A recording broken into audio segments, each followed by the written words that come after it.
Good morning po sa ating lahat and gusto ko pong magpasalamat kay Papa Dins. I am so grateful po and blessed dahil ako po ay nakasama sa kanyang sa kanyang pa, sa kanyang family, sa ka-business family.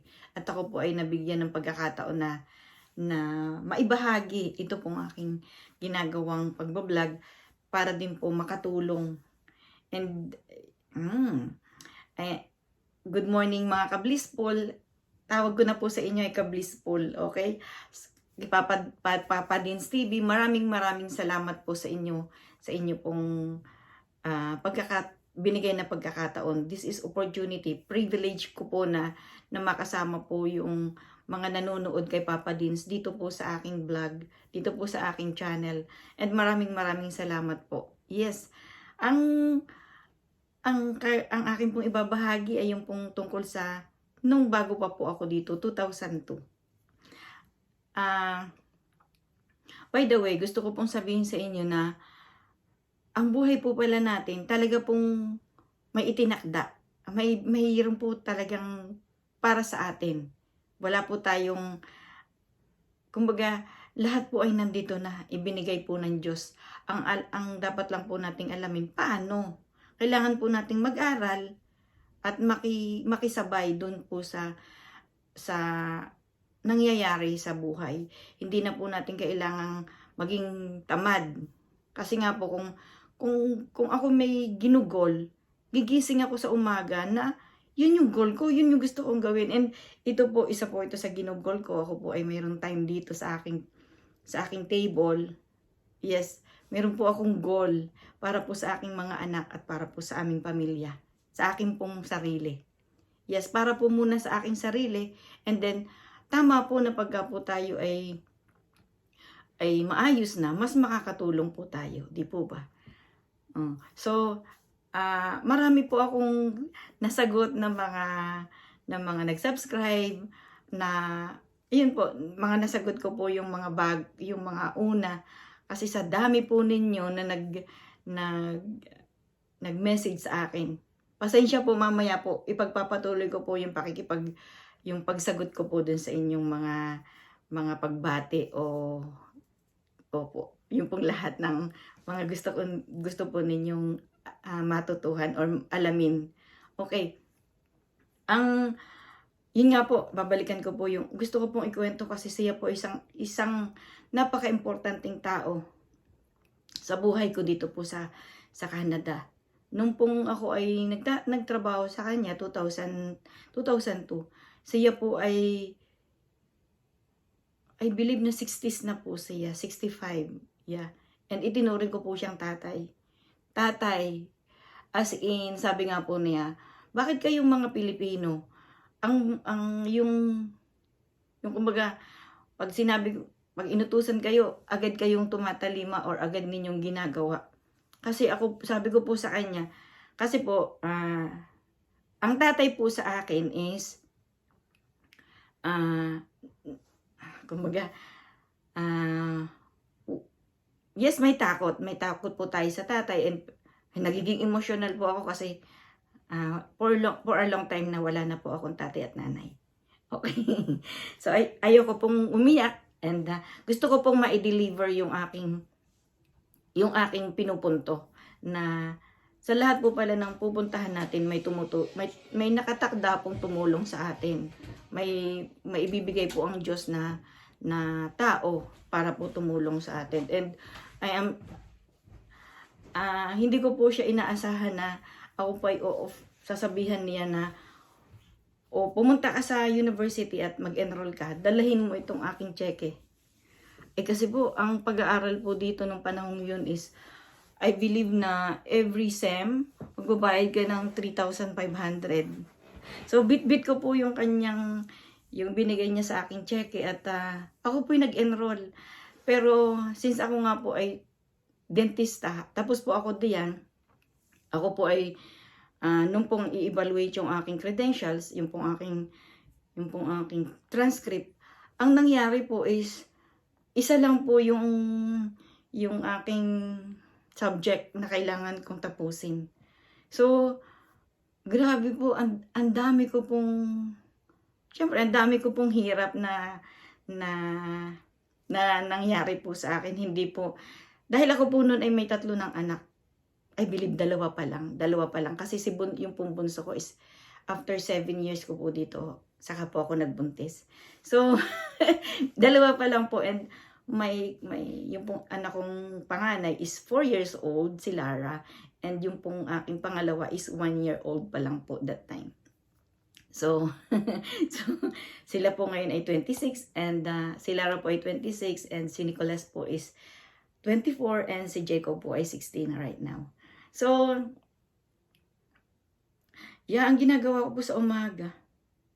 Umaga, syempre, ang ginagawa ko po, hapon pa lang, piniprepare ko na yung pagkain namin kinabukasan, and siya po ay, niluluto ko po siya sa slow cooker. Pagka po 2:00 na, ng madaling araw, tinatanggal ko na po siya, at yung po yung pagkain namin ng hapunan, the following day.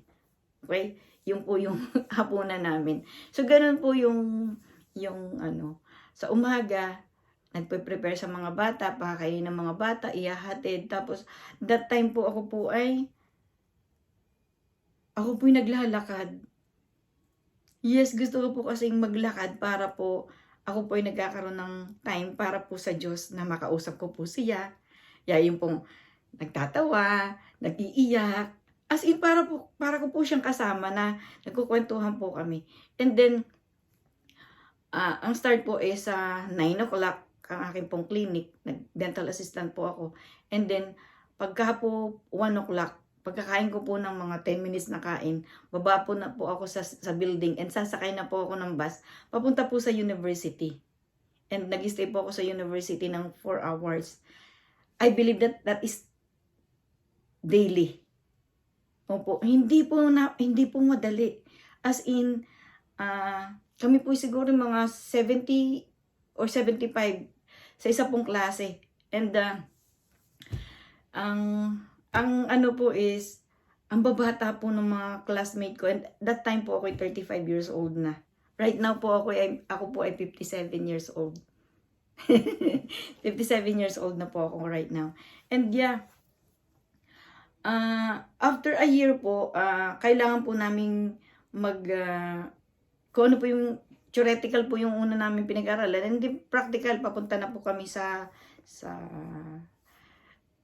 laboratory. And alam niyo po, 6 na lang po kami. Yung pong 75 naging 6. And ako lang po yung pinakamatanda. And dahil ako nga po ay dentista, alam po nila na alam ko yung ginagawa ko.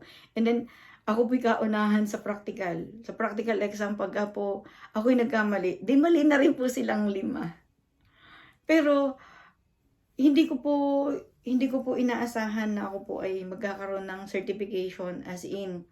Kasi ang balak po ng aking boss is, dahil nga po yung mga certification niya, yung kanyang po yung mga papel niya ay nasa wall, gusto po niyang ilagay dun sa wall yung aking pong pinag-aralan. And dito po kasi hindi po kayo, kinu-question po tayo ng mga kasamahan natin sa trabaho. Let's say sila po ay may certification, tapos tayo po ay wala. Pero, ang ano naman po dito, conforme po siguro sa boss, kasi talaga po yung boss ko, as in, napakabait po niya sa akin. And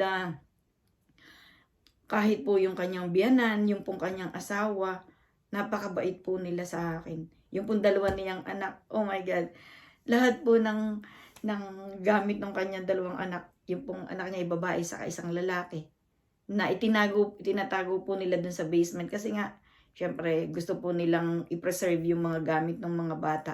Pero nung nakilala na po niya yung aking mga anak, ibinigay po nila sa kanila. As in,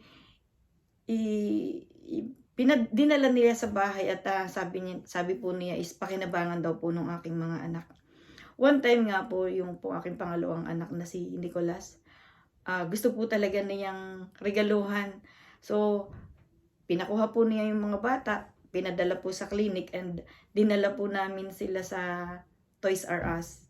binili po siya nung lahat po ng traktor na kulay yellow.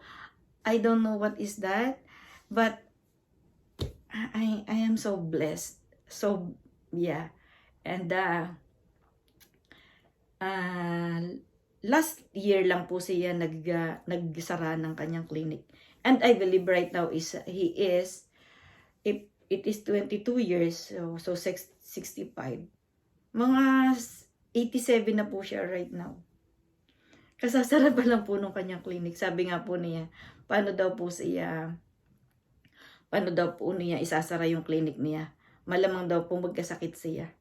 So, napakadami po naming pinagsamahan ng boss ko, and ang dalawa lang po kaming Pilipino na nandun. Opo, lahat po ay mga European na tao yung kasama namin doon. And ang kagandahan lang po dahil siya po yung maxillofacial. 10 po yung kanyang offertory, yung po kanyang rooms. Din pupunuin po namin yun ng mga pasyente bago po namin siya tawagin sa kanyang office. And then, yun, ang sa umaga po ang ginagawa namin, sinasadate po namin ang pasyente. Pinatutulog po bago. Tatanggalan po namin siya ng lahat ng third molar. Yung pong 4 na third molar. 2 sa una, sa baba, and 2 sa taas. So, it's too easy po sa kanya. Yun nga, para din pong kung ano po yung ating ginagawa. Pagka po lagi na natin ginagawa, nagiging easy na siya. Sa una talaga pong mahirap. Kahit ano po mahirap sa una. Pero pagka po lagi na natin ginagawa is hindi na po. Like this po, itong ginagawa ko na to. Noong pong nagsisimula pa lang ako dito, nung ako po'y bumalik dito noong 2017. Mahirap pong magsimula kahit yung lalo na po kung kayo nag-iisa. And wala lang po akong tigil sa pakikipag-usap sa Diyos. Lahat po ng gusto ko sinasabi ko po sa Kanya. And tinandaan ko po na pag ibibigay po niya, pag po hiningi natin, siya po ay mag-yes and mag-no, kung hindi po makakaganda sa atin. At kailangan po nating mag-wait. 3 po siya. And I believe na ngayon po yung kung ano pong mayroon ako, yun po yung best for me and for my kids. Yun po yung, kumbaga sinala niya yung, marami po akong mga tao na nakilala dito, na pagka po nalaman nila kung ano yung kahinaan mo, dun ka po nila pagsasamantalahan. And pagsasamantalahan meaning na hindi pagtatrabahuin ka nila pero hindi ka nila babayaran. Kasi alam nila kung ano yung kailangan mo. Alam nila na kahit anong ipagawa niya sa iyo, gagawin mo kasi kailangan mo sila. Kaya ang itinuturo ko po is, kailangan po nating kung tayo po ay malayo sa pamilya, tayo po ay magkaroon ng goal, kung ano po yung goal natin. Kahit po siguro tayo malapit sa pamilya natin, para din po tayo ay makatulong. Di po ba? So, ang dami kong ikukwento. Ang dami ko pong ibabahagi. Yung po experience ko. Experience ko po.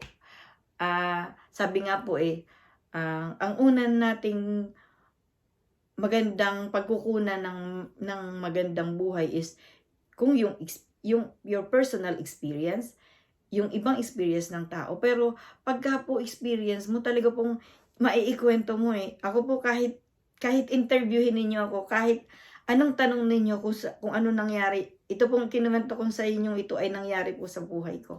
And wala pong makakapagkwento nitong iba kundi ako. Okay, sabihin nyo ay yung kumbaga, yung pagkabata natin. May kanya-kanya po tayong experience, pero yun nga po, kung experience natin, maikwento po natin. Yes. Wow, salamat po, and sa susunod pong pakikipag-usap sa inyo, and chat nyo po sa akin kung ano pong gusto ninyong gawin ko. Ayoko po kasing yung laging naglalakad, pinakikita yung my everyday doing outside, my running and my walking. Gusto ko pong maging variety. Opo. And See you. See you po uli. See you po uli. See you again. Okay. Yung pong English ko at saka Tagalog ay akin pong napapaghalo. Pero gusto ko po sanang Tagalog yung aking gagawing pagbablog kasi namimiss ko po ang mga Tagalog. Like, yung pong mga Tagalog music, yung pong mga kanta ng mga Tagalog. So, gusto ko pong naririnig kasi I'm so far. Napakalayo ko po dyan sa Pilipinas. And dati po nung hindi pa nagko-COVID, ako po yung laging nakakauwi po sa aking mga anak. Okay? And thank you so much po. And thank you so much, Papa Din. Hindi po ako magsasawang umalalay o tumulong po sa ating mga tinutulungan diyan. Maraming salamat po, Papa Dins. And yeah, I am inviting you here in Canada. Yes, opo. Kayo pong lahat. Maraming salamat po.